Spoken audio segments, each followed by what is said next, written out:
what if this doesn't work?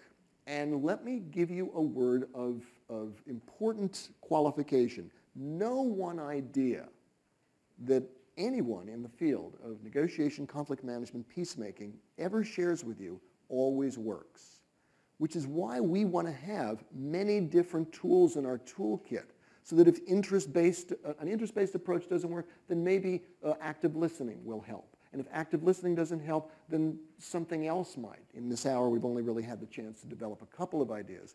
But do know that there are going to be limits. And one of the things I can share with you that my students, when I've surveyed them, have told me is one of the most powerful ideas that they have learned is this one. Get out of there. Leave. Take a powder. Go to the balcony. Do not keep trying if it's getting you nowhere. You ever been in that situation? You know that old advice, and it's a misquote of wisdom, but the misquote goes, never go to bed angry. You've heard that? It's the worst piece of advice in conflict management.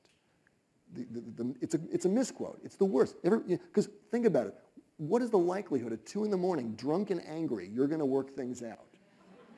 It doesn't happen that way. Get some rest. Let the other one get some rest. Regroup, reset your head, reboot, and you might find you're in a much better place. Maybe if you've done some thinking and learning, you're in a much better place to influence things, sober and rested. So my first suggestion is that, but the other more general answer, since we don't have time to cover everything, is this. When it's not going well, when something is just off or systemically off, change something. If the formal meeting is just going nowhere, see what happens if you and the other person who's most influential take a walk. If doing it by phone or WebEx or voicemail is not working, see what happens if you meet for a drink somewhere or over coffee.